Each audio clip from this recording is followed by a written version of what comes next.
নতুন বউয়ের আগমনের অপেক্ষায় বাড়ির মেয়েরা বউরা মুখ ফটকের সামনে এতক্ষণ ধরে দাঁড়িয়েছিল। পালকি এসে থামতেই তারা এগিয়ে গেল সামনে। ফরিদার হাতের বরণ ডালা, মর্জিনা আর বিথির হাতে ফুলে ভর্তি ঝুড়ি। নাজির সেসব দেখে জিজ্ঞেস করলা, এই সমস্ত নিয়ম আমার কইতে টপকাইলো। সরেন, বাড়ি ঢুকবো। তোর লাগা সমাজের নিয়ম বদলাবো? তুই ভিতরে যা, নতুন বউরে বরণ কইরা আমরা ঘরে তুলমু। কড়া কিছু বলার জন্য নাজির ঠোঁট ফাঁক করলো, কিন্তু পর মুহূর্তেই কিছু একটা ভেবে মৌন রইল। বউ রেখেই বড় বড় কদম ফেলে সবাইকে পাশ কাটিয়ে চলে এলো ভেতরে। লিলি বারান্দার পাল্লা ধরে পায়ের আঙুল ভর করে দাঁড়িয়েছিল, কৌতূহলী দৃষ্টি ফটকের দিকে স্থির। বরযাত্রীর সাথে সে যায়নি, পুরোটার সময় বাড়িতেই ছিল। নাজিরের সঙ্গে চোখাচোখি হতে সোজা হয়ে দাঁড়ালো, ঘুমটা টানলো। নাজির ঘরে যেতে যেতে বলল, ভাব মারানিকো জীবনে কখনো সুখ শান্তি থাকে না। এত ভাবনা মারিয়ে সবার লোকে গিয়ে দাঁড়ালে তো যায়। কেউ তারাই দিব? ভাসুরের কথা এই প্রথম লিলি রাগ করলো না। গত রাতে স্বামী তাকে বুঝিয়েছে, ভাইকে নিয়ে করেছে অনেক গল্প, তাই ওদের সাথে গিয়ে যোগ দেবে কি না দেবে না ভাবতে ভাবতে পূর্বের স্থানে দাঁড়িয়ে রইল ঠায়। অপরিচিত কারোর সাথে সরাসরি সে মিশতে পারে না, জড়তা কাজ করে। তার উপর শ্বশুরবাড়ি কেউই তাকে তেমন একটা গুরুত্বও দেয় না, কেমন যেন পর পর মনে করে দূরত্ব বজায় রাখে। মিষ্টিকে বরণ করে ঘরে তোলা হলো। আশেপাশের সমস্ত মানুষ বউ দেখতে চলে এসেছে। নাজির পোশাক বদলে সোজা কলপার থেকে গোসল করে এসেছে। এক গোসলেই যেন দেহের সব ক্লান্তি দূর হয়ে গিয়েছে। এখন আগের তুলনায় মন মেজাজ ফুরফুরে লাগছে। ফরিদা তাকে ডেকে বললেন, যা, বউ লইয়া বাপের লগে দেখা কইরায়। এই কথাটা ফেলতে পারলেন না নাজির। অস্বস্তি নিয়ে ঘোমটার আড়ালে দাঁড়িয়ে থাকা মিষ্টির হাঁচা বগল দাবা করে বলল, চলুন বেগম সাহেবা, আপনার শ্বশুর আব্বার লগে দেখা করে আনি। মিষ্টি কিছু বলার সুযোগও পেল না। তার আগেই তাকে টানতে টানতে নিয়ে যাওয়া হলো একটি কক্ষে, যেখানে অপরিচিত একজন লোক বিছানায় চোখ বন্ধ করে শুয়ে আছেন। পরনে মলিন লুঙ্গি আর সাদা গেঞ্জি, চুল দাড়িতে পাক ধরেছে, শরীরে চামড়া কুঁচকে গেছে। বয়স 52 হলেও দেখতে যেন শতর্ধ। নাজির কানের কাছে ফিসফিস করে বলল, ঘুমটা তুলো। মিষ্টি সে কথা শুনল না, তাই নাজির নিজেই সরিয়ে দিল। ঘুমটা সরাতে হাঁপ ছেড়ে বাঁচল মেয়েটা। মাথা তুলে তার থেকে কয়েক হাত লম্বা নাজিরের দিকে বিস্ময় ভরা চোখে তাকালো। নাজির সেই দৃষ্টি খেয়াল করলো না, হাত ছেড়ে দিয়ে বসলো গিয়ে বিছানায়। বাবার হাত নিজের হাতের মুঠোয় নিয়ে কোমল ছয় ডাকলো, আব্বা, ও আব্বা, ঘুমায় গেছো? সোবহান আলী শাহর চোখে সবেমাত্র তন্দ্রাভাবটা এসে নেমেছিল। রাত দিনের পার্থক্য তেমন একটা বুঝতে পারে না ভদ্রলোক। জানালার সামনে বিশাল এক সজনে গাছ, তার ফাঁক দিয়ে যতটুকু আলো আসে তা দিয়েই কিছুটা আন্দাজ করতে পারেন শুধু। আবার কখনো কখনো মাথা ধরে যায়, পিটপিট করে চোখ মেলে কিছুক্ষণ তাকিয়ে রইলেন সামনে বসা অবয়বের দিকে। নাজির তাকে সময় দিল, তবে চিনতে বেশি একটা সময় নিলেন না তিনি। ফাঁকা ঘরে মা ফিরলে যেমন আনন্দে আটখানা হয়ে ওঠে বাচ্চারা, তেমনি তার কৌতূহলী মুখে সূর্যের মতো উদিত হলো ঝলমলে হাসি। অ্যাঁ অ্যাঁ শব্দে ঝংকার উঠল। মিষ্টি ভয় দুকদম পিছিয়ে গেল। লোকটা এমন কেন করছে বুঝতে পারল না যেন। নাজির তার দিকে তাকিয়ে বলল, শ্বশুরে সালাম দাও। আসসালামু আলাইকুম। আব্বা কইব কাটায়, আবার কও। আসসালামু আলাইকুম আব্বা। সন্তুষ্ট হলো নাজির, বাবার উদ্দেশ্যেই বলল, তোমার নাজিরের বউ আব্বা, কাশিমালের মাইয়া। লোকটার হাসি আরো প্রসারিত হলো। লাল বধুয়া রূপে দাঁড়িয়ে থাকা মেয়েটির দিকে তাকিয়ে হাতের ইশারায় কাছে ডাকলেন, কিন্তু মিশ্রি সেই ডাকে সাড়া দিল না। ভয় পাচ্ছে সে। নাজির এক পলকে স্ত্রীর দিকে তাকালো। ভয়ার্থ মুখখানা দেখে যা বুঝার বুঝে গেল। বাবার উদ্দেশ্যেই বলল, খাইছো দুপুরে? আমি ক্ষণ বাড়াই দিতেছি। হয় নতুন বউ তো, তাই সরম পায়। পরে গপ্প কইর। সুবহান আলী শাহ এবারও ছেলের কথা মেনে নিলেন। তার কাছে মিল্টনকে বসিয়ে রেখে মিশ্রিকে নিয়ে বের হলো নাজির। দরজার বাইরে পা রাখতে দেখা গেল বাকি নারীদের সাথে। তাদের অপেক্ষাতেই যেন এতক্ষণ দাঁড়িয়েছিল তারা। মিষ্টিকে নিয়ে নিজের সঙ্গে করে নিয়ে গেলেন ফরিদা। এখন সবে সন্ধ্যা। ঘরের ভেতর এনে মাথা থেকে দোপাট্টা খুলে দিয়ে তাকে বিছানায় বসালেন তিনি। বিথি হাত পাখা এনে বাতাস করতে করতে বলল, আমি তোমার কি লাগি কও তো? মিষ্টি অপরিচিতা রমণীদের দিকে তাকালো। শ্যাম বর্ণের স্নিগ্ধ মুখের রূপবতী এক নারী, পরনে কাতান শাড়ি, চিকন হাত দুটোতে দুটি ছড়াচ্ছে স্বর্ণের 2 জোড়া ভালা। বয়স কত? আনুমানিক 24-25 হবে হয়তো। মিশ্রির প্রশ্নবিদ্ধ দৃষ্টি দেখে হাসল বিথি। মর্জিনা খোঁচা মেরে বললেন, না চিনলে চিনবো কেমনে?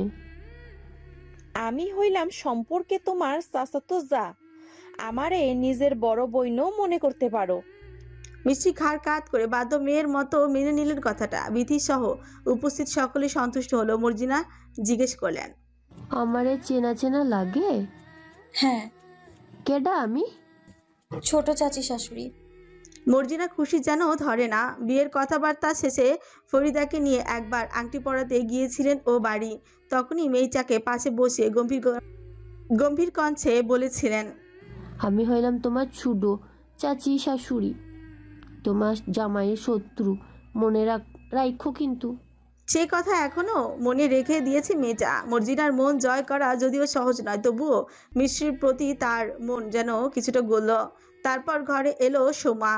একে একে সবার সঙ্গে পরিচয় পর্ব শেষ হলো। বউ দেখতে আসা নারীদের মধ্যে ছড়িয়ে গেল। নওশাদ শহর থেকে চুন্নি ধইরা আনলেও নাজির আনস একেবারে গ্রামের ভদ্র শালীন একটা মাইয়া। লিলির খুব কান্না পেল। ঘরে এসে বসে রইল চুপ করে। নওশাদ তার মলিন মুখখানা দেখে জিজ্ঞেস করল, মুখ ভেজা কেন? ভাবির সাথে পরিচয় হয়েছ? না, কেন? তোমার বাড়ির লোকেরা একদম ভালো নয়। আমায় একটাবার ডাকলো না পর্যন্ত। তোমার কথায় নিজ থেকেই গিয়েছিলাম, কিন্তু পাত্তাই দিল না। উল্টে ঠেলে ঠুলে বাইরের মানুষদেরকে সুযোগ করে দিয়েছে। দোষ তো তোমারই। প্রথমেই তো তাদের মনে নিজের সম্পর্কে বিরূপ ধারণা গেঁথে দিয়েছ।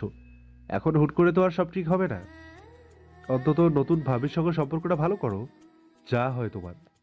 মেয়েটা ছোট, তাতে কি, সম্পর্কে তো বড়। তাই জন্য ওইটুকু একটা মেয়েকে তোমার ভাই বিয়ে করে আনবে? এই পরিবেশে সংসার করতে পারবে ও? বয়সে কিছু যায় আসে না। গ্রামে 13-14 বছর হলেই তোমাদের মেয়েদের বিয়ে দিয়ে দেওয়া হয় নিজের থেকে বয়সে দ্বিগুণ পুরুষদের সঙ্গে। থাকতে থাকতে শিখে যাবে। লিলি বিপরীতে আর কিছু বলল না। তার চিন্তা হচ্ছে, মাথায় শুধু এই বিষয়টি ঘুরে বেড়াচ্ছে। রাত বাড়ল। সব আচার অনুষ্ঠান আর বাসর ঘর সাজানো শেষে মিশ্রিকে নিয়ে আসা হলো নাজিরের ঘরে। বিছানার মাঝখানটায় গোলাপ ফুলের পাপড়ি দিয়ে ভরিয়ে রেখেছে ঘর সাজানো শাহরিয়ার, জাহিদ, মিল্টন আর প্রতিবেশী মেয়েরা। চতুষ্কোণে পর্দার মতো টানানো হয়েছে গাঁদা ফুলের মালা। মিশ্রি ফুলের ঠিক মাঝখানটায় নিয়ে বসানো হলো মিশ্রিকে। পরনের ভারী বেনারসি বদলে গায়ে জড়ানো হয়েছে আরেকটি হালকা বেনারসি। আপাতমস্তক ঢেকে রাখা গহনাগুলো খুলে রেখে পরানো হয়েছে প্রয়োজনীয় হালকা গহনা।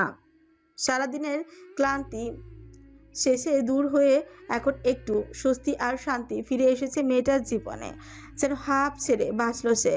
পুরুষের আশেপাশে নেই। বিথি দুষ্টু হেসে বলল, এই যে দুধের গ্লাস রাইখা গেলাম, স্বামী আইলে তারে খাইতে দিবা, আর যা কয় তাই কিন্তু খুনবা। ফরিদা হেলেনা তার কানে কানে আরো কিছু বললেন। এই রাতে কি কি হয় তার সম্পর্কে মোটামুটি ধারণা দিয়ে সব বুঝিয়ে দিয়ে চলে গেলেন ঘরের বাইরে।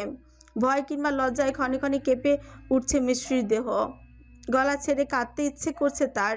বাবা তাকে এ কোথায় পাঠালো? অত বড় একটা লোককে সামলানো কি তার পক্ষে সম্ভব? ধীরে ধীরে ঘর ফাঁকা হতে লাগলো। দরজা চাপিয়ে যে যার মতো বেরিয়ে গেল। তুতনি পর্যন্ত ঘুমটা টেনে হাঁটু মেরে পুতুলের ন্যায় ফুল সজ্জিত বিছানায় বসে রইল মিশ্রি। ঠিক কতক্ষণ যে এভাবে বসে রইল সে, তার হিসেব নেই। বসে থাকতে থাকতেই এক পর্যায়ে পায়ে ছিম ধরে গেল। চাচাতো ভাইদের মাঝখানে আটকে আছে নাজির। দুষ্টুগুলো ইচ্ছে মতো তাকে খোঁচাচ্ছে। বিরক্ত হয়ে এবার সে থমক দিল। তবে সাহস তো বাইরে গেছে। ভিতরে ঢুকতে দিবি নাকি মার খাবি? না, টাকা দাও আগে। তোমাগো বাসর ঘর সাজাইছি, এখন টাকা লাগবো। আমি কইছি সাজাইতে, ওদের ঘর নোংরা করলে কে পরিষ্কার করবে এখন? টাকা দিলে আমরাই কইরা দিমু। তাড়াতাড়ি টাকা দাও, না হইলে ঢুকতে দিমু না। শালার সব কটা লোভী, একেবারে বাপের মতন হয়েছে। নাই ধর। লুঙ্গির ভাঁজ থেকে কিছু খুচরো টাকা বের করে ওদের হাতে ধরিয়ে দিতেই সব কয়টা আনন্দে চেঁচিয়ে উঠল। দরজার সামনে থেকে সরে গেল, চলে গেল নিজেদের দালানের দিকে। মিল্টন মুখ চেপে হেসে উঠল, বলল, ভাইজান শুভকামনা আপনারে। গোলামের পুত। মিল্টনকে আর পায়কে লুঙ্গি উঁচিয়েই দৌড়ালো বাকিদের সাথে। নাজির দীর্ঘশ্বাস ফেলে ভেতরে প্রবেশ করলো। এক বিয়ের চক্করে যে যেভাবে পারছে তাকে খোঁচা মারছে, এমনকি যারা তার ভয়ে চোখ তুলে তাকাতে পারে না তারাও। কি কপাল! কাঠের দরজায় খিল দিয়ে পিছু ফিরতেই নজর পড়ল ফুলে ফুলে সজ্জিত বিছানার মাঝখানে বসে থাকা আরেক ফুলপরীকে। হারিকেনের চিমচিমে আলো অস্পষ্ট কিছুটা। নাজির সর্বপ্রথম হারিকেনের আলো বাড়ালো, এরপর এগিয়ে গিয়ে ঢাপাস করে বসে পড়ল বিছানায়। মিশ্রি কেঁপে উঠল খানিক। নাজির তা অনুভব করলো, নিচু স্বরে বলল, ঘুমটা তোল, গরম লাগে না? ভাবি বলেছে আপনি খুলবেন। কোন ভাবে কইছে? 100 বার এই ছাতার মাথা খুলতে পারতাম না। নতুন দেখতেছি নাকি? অপরিচিত ঘর, বর আর পরিবেশের শরীর এখনও ক্রমান্বয়ে কাঁপছে মিশ্রের। কম্পনরত হাতে সে ঘোমটা তুলে আঁচল নামিয়ে রাখলো মাথা থেকে। চিমচিমে হলদে আলোয় নাজির তাকে তার দৃষ্টিতে খুঁটিয়ে খুঁটিয়ে দেখলো। মিশ্রি সেই দৃষ্টিকে অবজ্ঞা করে সারা ঘরে চোখ বুলিয়ে জিজ্ঞেস করল, বিদ্যুৎ নেই, চলে গেছে? জানি না। আলো জ্বলছে না কেন? হারিকেন চোখে লাগে না কেন নাকি? বৈদ্যুতিক আলোর কথা বলছি। নাই। ওই দালানে তো দেখে এলাম। ওই দালানে থাকলে ওই দালানে নাই। পুরো বাড়িতে মিটার মাত্র একটা। সে মিটার থেকে 4টা ঘরে আলো জ্বলে, হ্যাঁ 2টা ঘরে চলে ফ্যান। গ্রামে এখনো ঠিক মতো বিদ্যুৎ আসে নাই।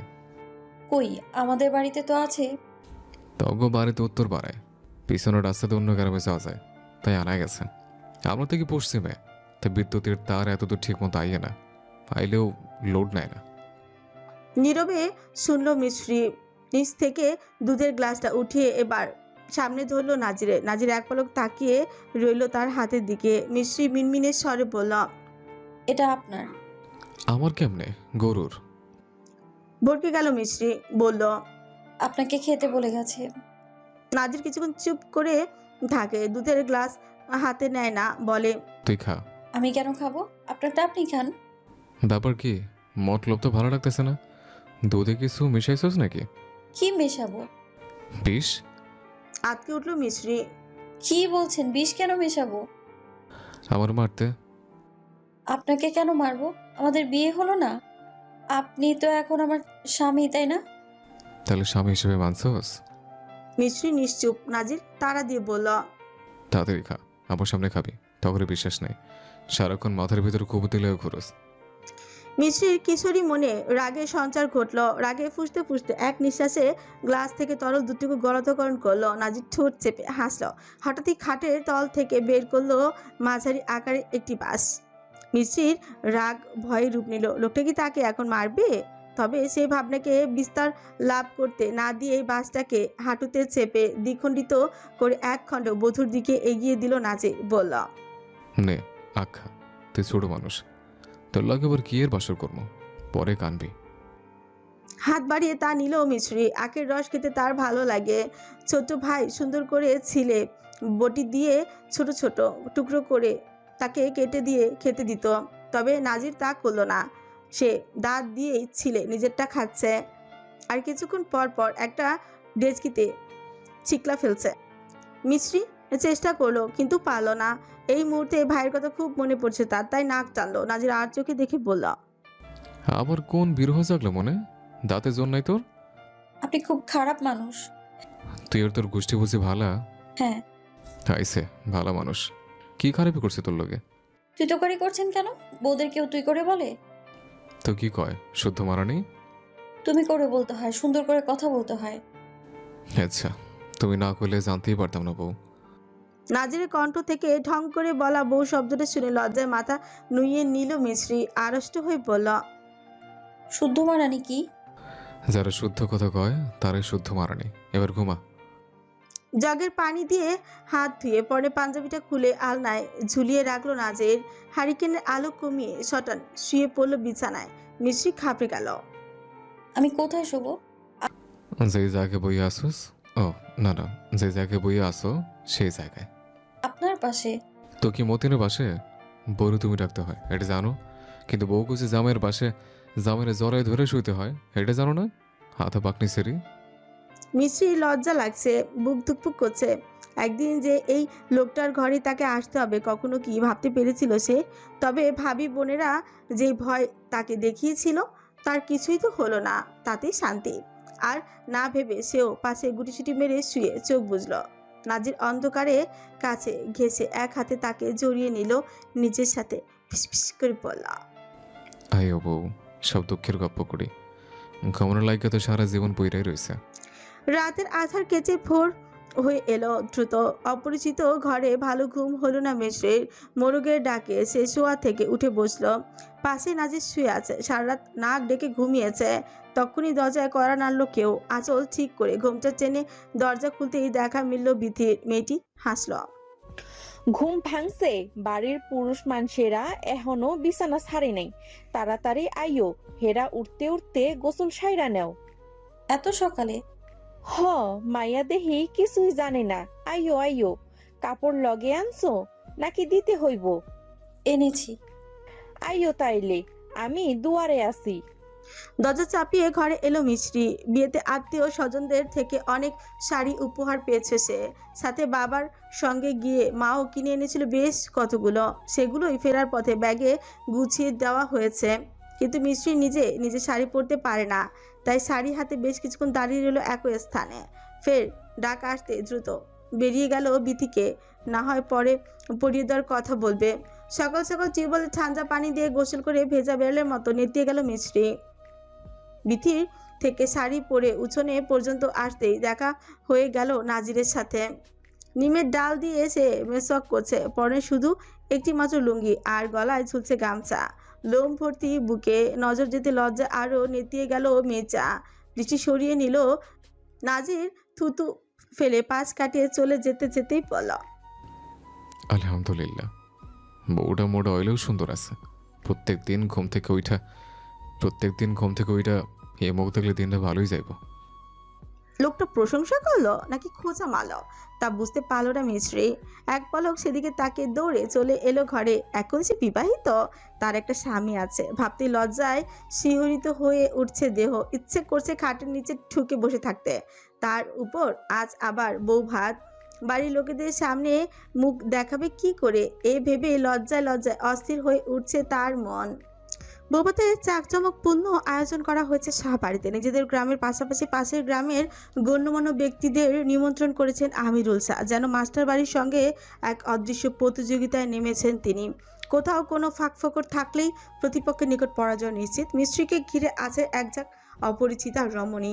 তাদের মধ্যে মাত্র একজোড়া মুখী তার পরিচিত, একজন বড় যা আর অপরজন ছোট চাচি শাশুড়ি। বিছানায় শাড়ি গহনা দিয়ে ভরে আছে সব আত্মীয় স্বজন, পাড়া প্রতিবেশী থেকে শুরু করে বাবার বাড়ির সবাই আজ এই বাড়িতে আসবে।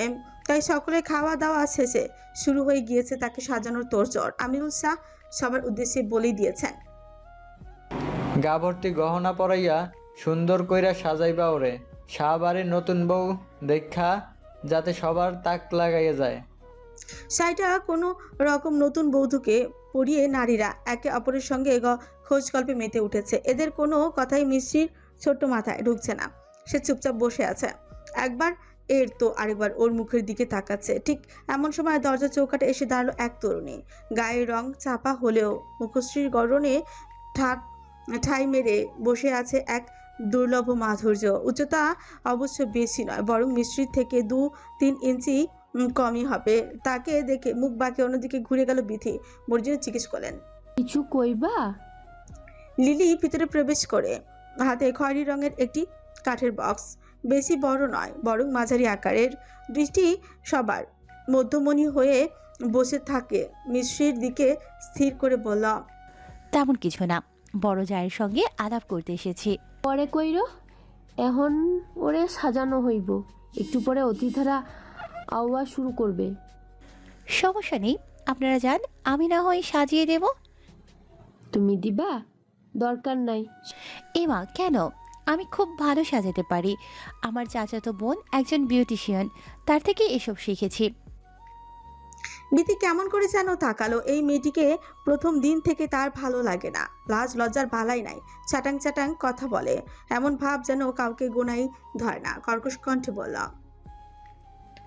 আমাগো ওইসব শিয়াল মিয়াল লাগে না, আমরা নিজেরাই সাইজা লমু। যাও তুমি, হিংসা কইরা কেমনে না কেমনে সাজাইবো কেডা জানে, সম্মান যাইবো আমাগো। একঘর বাইরের মানুষের সামনে বলা কথাটায় লিলি অপমানিত বোধ করলো বলেই মনে হলো। কারো চোখ রাঙানি একদম সহ্য হয় না তার, বিশেষ করে একবার কাউকে নিয়ে বিরূপ ধারণা মনে গেঁথে গেলেই তাকে সে সহ্যই করতে পারে না। এই যে স্বামীর কথায় নিজের স্বভাবের বাইরে গিয়ে এখানে ছুটে এসেছিল লিলি, অথচ তাকে কিনা অপমানিত হতে হলো। চোখ মুখ কুচকে চলে যাওয়ার জন্য মনস্থির করতে পিছু থেকে ভেসে এলো পুরুষালী কণ্ঠস্বর। সাজাইতে চাইতেছে যখন সাজাক, সবার সামনে এমন করে কথা কইতে হইব কেন? সবার দৃষ্টি অনুসরণ করে পিছু ফিরে তাকালো লিলি। ভাসুরকে দেখে দৃষ্টি সরিয়ে নিল।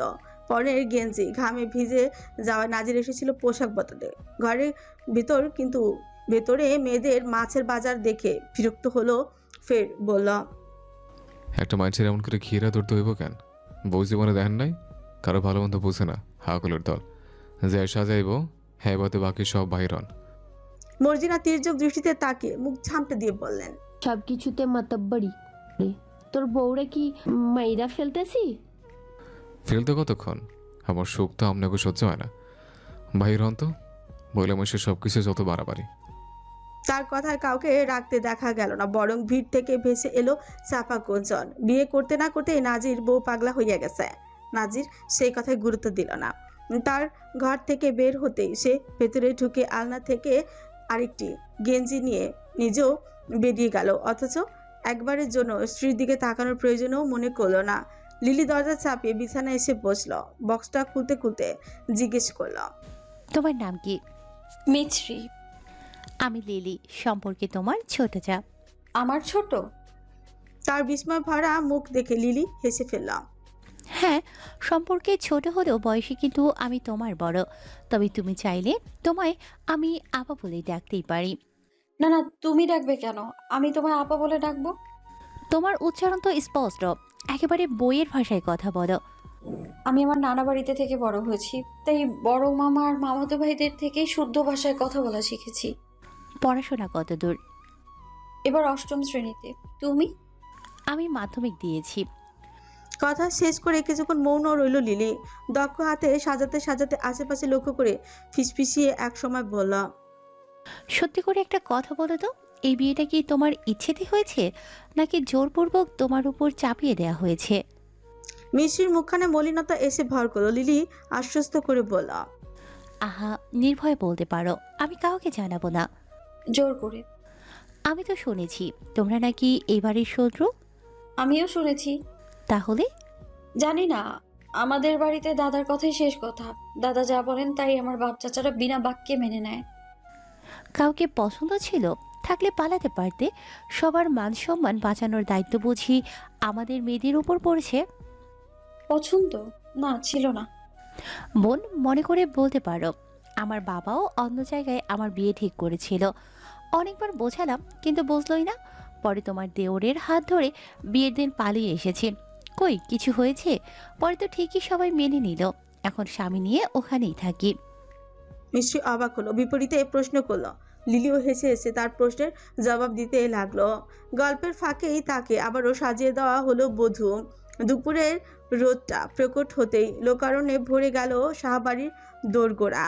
নিকটাত্মীয়দের জন্য আয়োজন করা হয়েছে বাড়ির ভেতরে, আর বাকিদের জন্য করা হয়েছে বাড়ির পাশের পুকুরের কাছে খালি পড়ে থাকা জমিতে। দীর্ঘ বছর পর মাস্টার বাড়ির সদস্যরা শাহবাড়িতে পা রাখলো।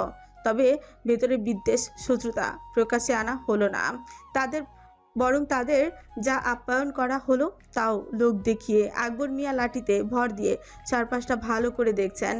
এক যুগেরও বেশি সময় কেটে গিয়েছে, অথচ এই ফাঁকে কত কিছুর না বদল ঘটেছে। পুরনো ভিটের দিকে কয়েক কদম এগোতেই পেছন থেকে ভেসে এলো নওশাদের কণ্ঠস্বর, আপনাদের বসার ব্যবস্থা ওদিকে নয়, এদিকে করা হয়েছে।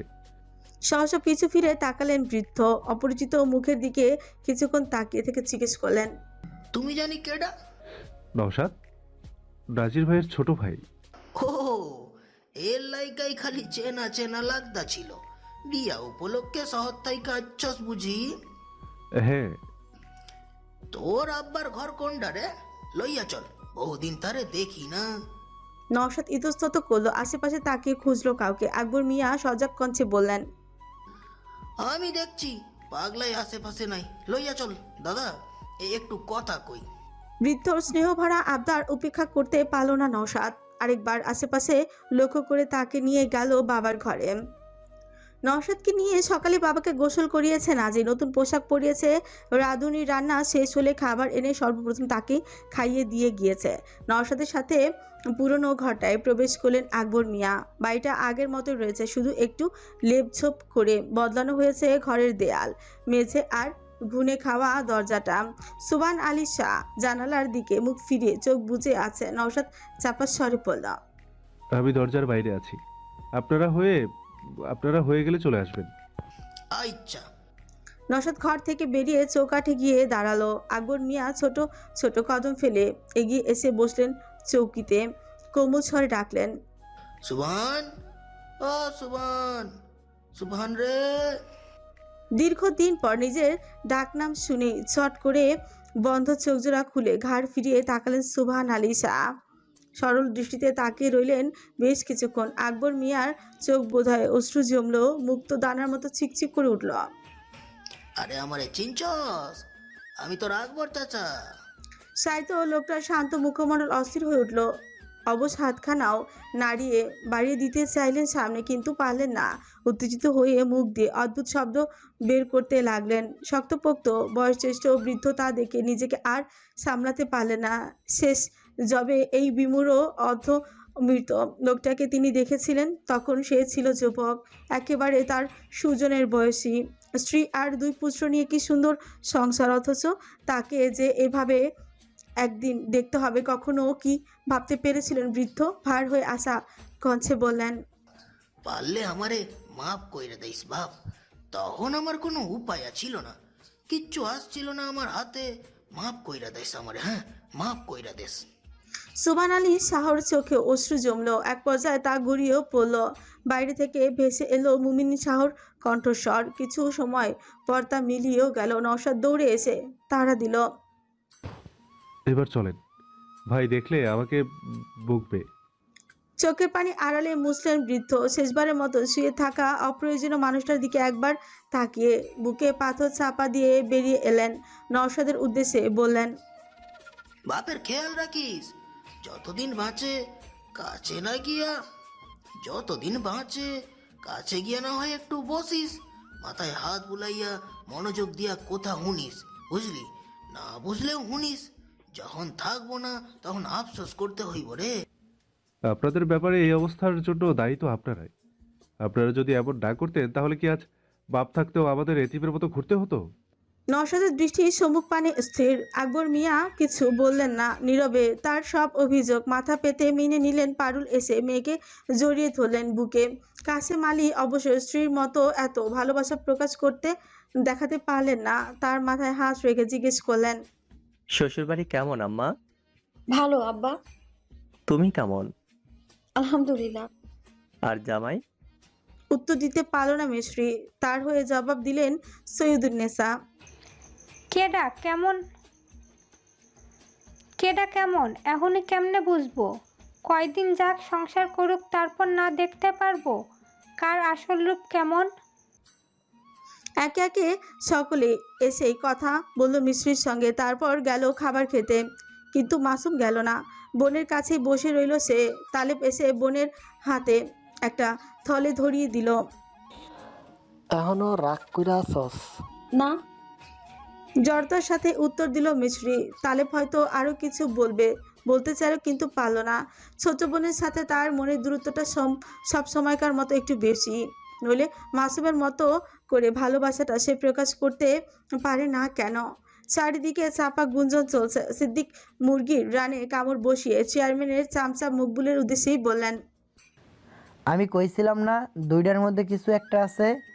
না হইলে চাচাগো বিরুদ্ধে গিয়া শত্রুর মায়ের পক্ষে কথা কওয়ার মানুষ নাজিরে। আর থাকলেই বিয়া দিব। ঘাপলা আছে ভেতরে, কি যে চলে বুঝি না। যা জীবনে ভাবতে পারি নাই তাই গ্রামে হইতেছে। আরো কত কি যে দেখা লাগবো। কেন আমাকে শত্রুতা শেষ হয়েছে, এতে তোরা খুশি হোস নাই? দুজনের কথাই থেমে গেল। খাওয়া থামিয়ে পাশে ফিরে তাকাতে নজরে পড়লো হাস্যজল আকবর মিয়াকে। আমতা আমতা করলো তারা। আকবর মিয়া বললেন, অন্যের পারিবারিক ব্যাপারে নাক গলানো বন্ধ কর বাপ। জোয়ান পোলা আমাগো বাড়িতেও আসে, আর জোয়ান মাইয়া তোগো বাড়িতেও আছে। কখন আবার কার না কার বদনাম হইয়া যায়, দিনকাল ভালা না, বুঝলি? আমার বাড়ির পুরুষ মানুষ বইলে যে সবাই ভালো এমন তো না, তাই না? হাওয়া খুব খারাপ রে সিদ্দিক মকবুল, হাওয়া খুব খারাপ রে সিদ্দিক মকবুল। প্রভাবশালী মানুষের উপর দিয়া বইলেই হয় ঠান্ডা, সাধারণ মানুষের উপর দিয়া বইলেই হয় দূষিত। সারা জীবন সবাই মনে রাখে, দাগ সহজে যায় না রে। হাসতে হাসতে কত সাধারণভাবেই না কথাটা বলে গেলেন তিনি, অথচ মকবুল সিদ্দিকের কাছে তাই ভারী পড়ে গেল। মনে হলো যেন ঠান্ডা মাথায় বুড়ো তাদের হুমকি দিয়ে গিয়েছে। তাই এই বিষয়ে আর কথা বাড়ালেন না। তাদের কাজও তো হাওয়া যেদিকে বয়ে চলে সেদিকেই দৌড়ানো। মুমিনুল শাহ আপ্যায়ন করতে করতে কাসেম আলীর উদ্দেশ্যে ফিসচুপ করে বললেন, শেষমেশ শাহবাড়ির পোলার হাতে মাইয়া দিতে হইল। কতটা বেশরম তোরা। কাসেম আলী রাগ করলেন না। বাবা বলেন, রাগ হলো মানুষের বড় শত্রু। তাই শত্রুদের সামনে রাগ নামক শত্রুকে পরিচয় করাতে নাই। তাই হেসে জবাব দিলেন, ডর লাগতেছে নাকি? ডর তগো লাগার কথা। খাল কাইটা কমি ঢুকাইছস বাড়িতে। নাসির কিন্তু বড় ভাইজানের থাইকেও এক লাঠি উপরে। ঢুকাইছি নাকি পাঠাইছি? কাসেম আলীর রসিক স্বরে হাসলেন। মুমিনুল শাহর মুখ চুপসেই গেল। ললাটে ভাঁজ ফেলে তাকিয়ে রইলেন। কাসেম আলী বললেন, রসিকতা করছি বেয়াই, এখন তো আমাকে রসিকতার সম্পর্কই আসা যাওয়া লাইগা থাকবো। লোকটার হাসি আগুনের ফুলকির মতো যেন জ্বালিয়ে দিল মুমিনুল শাহর অন্তর। লোক সমাগমে তেমন কিছুই বললেন না, শুধু বড় ভাইজান যে আরও একটি ভুল করে ফেলেছে তা খুব ভালো করেই বুঝে গেলেন তিনি। শাহবাড়ির সব পুরুষদেরই অতিথিদের আপ্যায়নে ব্যস্ত। নারী আর পুরুষদের খাওয়ায় ব্যবস্থা করা হয়েছে আলাদা। নারীদের খাওয়া শেষে তারা নতুন বউয়ের কাছে বসে আছে। এখন খাচ্ছে পুরুষেরা। সবার সাথে নাজিরও তদারকি করছে। লম্বাটে দেহে সফেদ পাজামা পাঞ্জাবি, মাথাভর্তি ঘন ঝাঁকড়া চুল, দাড়িটা একটু বেড়েছিল তাই পরশু ছাঁটাই করে চওড়া বুকটা একেবারে টান টান, দেখতে যেন লাগছে কোনো এক সুপুরুষ। হাঁক ছেড়ে হঠাৎই সে ডাকলো, বল্টু, হ্যাঁ বল্টু, আমার সমুদ্রের পথে মাছের মন্ডুরটা দিয়ে যা, লগে দুইটা রানও আনিস, আমার হালাকু লাইগা। চট করে ঘাড় উঁচিয়ে তার হাস্যজল মুখের দিকে বাঁকা দৃষ্টিতে তাকালে সুজনার তালেব। রুহুল ততে তৎ পিষে বলল, মাস্টার বাড়ির তোর কোনো শালা নাই মফিস, সব কয়টা সমুন্দি। ওই দুই ঘাওরারে মানলেও তোর আর মাসুম নামে সম্বন্ধে হিসেবে মানি না। তোর আমার হালা, এখন দোলাভাই কইয়া ডাক দে, লাইসেন্স খাওয়ামো। রুহুল রাগে ফুঁসছে উঠল। সুজন ইশারায় শান্ত থাকার নির্দেশ দিল। মিল্টন নাজিরের কথা মতো মাছের মাথা আর রান এনে তুলে দিল তাদের পাতে। শুনল না কোনো বারণ। নাজির এবার সিফাতের পিঠে আলতো থাপ্পড় বসিয়ে বলল, কিরে সমুদ্রের চাও, খাওয়ান দাওয়ান ঠিক আছে? সিফাত না বুঝেই উপর নিচ মাথা নাড়ল, কিন্তু নাজির বোধহয় তাতে সন্তুষ্ট হতে পারল না। চোখ মুখ কুচকে বলল, মাথা নাড়াস কেন, মুখ দিয়ে কও, ফোফা খাওয়ান এক্সের মজা হয়েছে। বাবার দিকে এক পলক তাকিয়ে সিফাত এগিয়ে দেওয়া বুলি আওড়ানো চেষ্টা করল, সোফা কাউন একশোর মজা হয়েছে। সমুদ্রের পুঁতে তোতলা। উপস্থিত সকলেই দীর্ঘশ্বাস ফেল। বিশেষ করে বনে যে এর সাথে কিভাবে সংসার করবে ভেবে ভেবে হতাশ হলো তালেব। আকবর মিয়া এসে উপস্থিত হলেন। দূর থেকে দেখে ভাবলেন হয়তো তারা গল্প করছে। স্বর নিচু করে বললেন, আমার নাতিন কেমন নাজির, পছন্দ হয়েছে না? নাজির ফোঁতা মুখে উত্তর দিল, মাই এক্সে ছোট হয়ে গেছে, জামানে সন্তুষ্ট করে বুঝে না, পাল্টাপাল্টির সুযোগ আছে? নাই, তোর বউ তুই পাইলা পয়সা বড় কইলালা, বিয়ার পর যত সমস্যা দেখা দিব তার সব দায়িত্ব তোর। হ্যাঁ ওরে বুইরা, এই আসিল মনে। বৌভাতের অনুষ্ঠান শেষে বাপ ভাইদের সাথে নায়র এসেছে মিস্ত্রি। পরিচিত ঘরে প্রবেশ করে পোশাক না বদলেই শুয়ে পড়ল সে। নরম বিছানায় দেহটা লাগার সাথে সাথে ঘুম চোখ জোড়া বন্ধ হয়ে এলো। পারুল উকি দিয়ে দিল মেয়ের ঘরে। বাইরে থেকে এসেই তাকে শুয়ে থাকতে দেখে মেজাজ খারাপই হলো। হাত মুখ না ধুইয়া শুইয়া পড়ছস কেন? বাড়িত কি রোগবালাই ডাইকা আনতে চাস? জামাইয়ের বাড়িত এমন করলে দিন রাত খালি উষ্ঠা খাবি। সদ্য আসা গুমরাজ শট করে ভেঙে গেল মিশ্রির। ভুজোড়া কুচকে বিরক্তি নিয়ে উঠে বসলো। মায়ের দিকে তাকে অভিমানী কণ্ঠে বলল, আমার কোনো কিছুই তোমার সহ্য হয় না, তাই না? এই জন্যই ছোট থেকে নানার বাড়ি ফেলে রেখেছিলে। এমনকি তোমার জন্য ওই শয়তান লোকটা আমার বদনাম করার সাহস পেয়েছে। বাবা জোর করে বিয়ে দিয়েছে। এখন একটু বাড়িতেই এসেছি, তাও ভালো লাগছে না। থাকবো না, আমি কালই চলে যাব। আর কখনো এই বাড়ি আসবো না আমি। রাগ সরে গিয়ে হতভম্ব তার দেখা মিলল পারুলের মুখখানায়।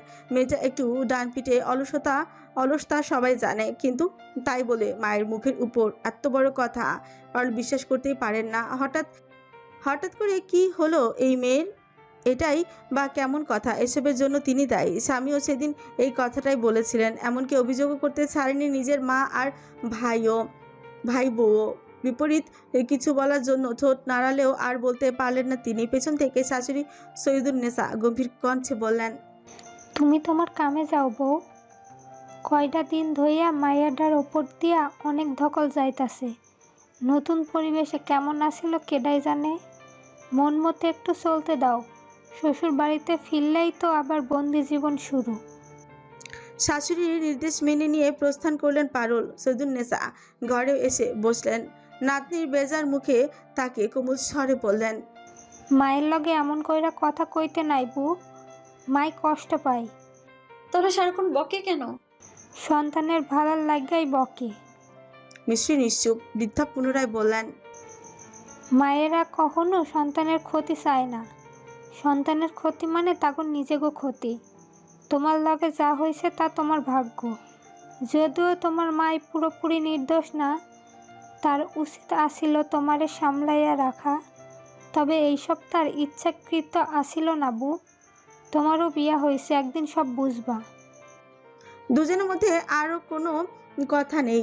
বেশ কিছুক্ষণ নীরবতা চলল এই বাড়িতে। বাপ, ছোট ভাই, সুজাতার পর দাদি আর ভাবি মিশ্রির সবচেয়ে প্রিয় মানুষ। সৈয়দুন্নেসা নীরবতা ভেঙে জিজ্ঞেস করলেন, নাতিন জামাই আইয়ে নাই কেন? নিয়ম অনুযায়ী তো নতুন জামাইটাও বইয়ের লগে আইতে হয়। জানি না, বলেছেন কাল এসে নিয়ে যাবেন। ও আমার মাথা। বিষ উঠার আগেই তোর মা শাশুড়ে লইয়া আমি আইয়া পড়ছিলাম। বাপের বাড়িতে যা করার করছোস, কিন্তু শ্বশুর বাড়িতে এই সব করার সাহস দেখাস না। সংসারে মন দিবি। জামাইয়ের পছন্দ অপছন্দ মাইনা চলবি। সবসময় হের মন জয় করার চেষ্টা করবি। আমার ঠেকা পড়েছে? দাদির কথা হাসলেন বৃদ্ধা। মায়া মানুষের তো ঠেকা। সংসার নষ্ট হইলে, জামাইয়ের চরিত্রে দোষ দেখা দিলে, সন্তানের অসুখ বিসুখ হইলে আমাগো সমাজ তো মায়া মানুষের ওপরেই সব দোষ চাপাইয়া দেয়। মায়া হওয়া অত সোজা না। তুই তো নিজেই দেখছোস। কি দেহনাস? দেখেছি। কিছু করার নাই। বাপের কত ধন সম্পদ আর ক্ষমতা আছে তা কেউ দেখে না। তোর বিয়া ঠিক করার পর তোর মায়ের মতামত কিন্তু কেউ নেয় নাই। তোর নানার বাড়ি পাঠানোর সময়ও তোর আব্বায় তোর মায়ের জিগায় নাই তোমার মতামত কি। অথচ 10 মাস 10 দিন ওই মায়েই তোর পেটে রাখছে।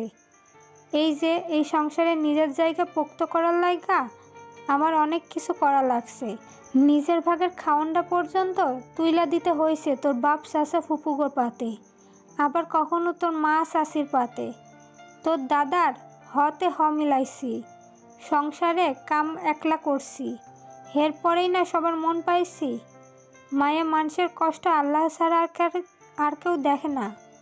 সবাই মনে করে হিসেল সামলানো অনেক সহজ। বছরে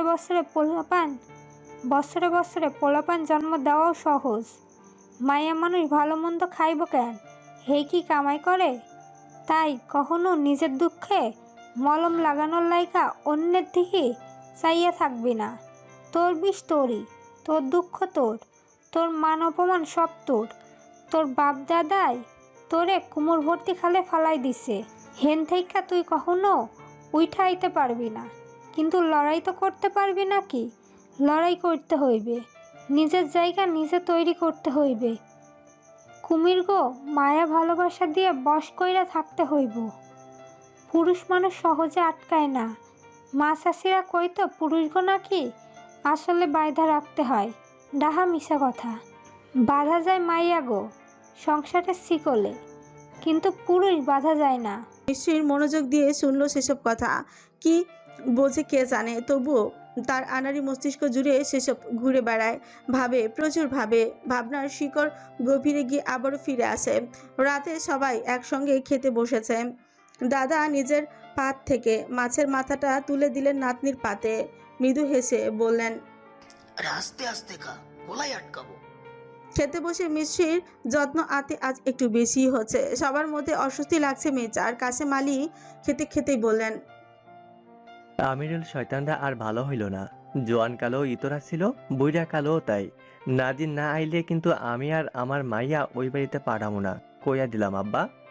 পোলাডার কান দুই ভাই মিলা ভাঙ্গাছে, না হইলে পোলায় শ্বশুর বাইরে আইব না কেন? সুজনের দুই পাশে সুজাতা আর সিফাত বসা। প্রতিদিন রাতের খাবারটা বাবার হাতে না খেলে তাদের চলে না। সুজনও ছেলে মেয়েদের খাইয়ে দিতে শান্তি পায় যেন। মুখের খাবার শেষ করে সে বলল, বিয়া দেওয়ানের আগেই এইসব কিছু ভাবা উচিত আছিল।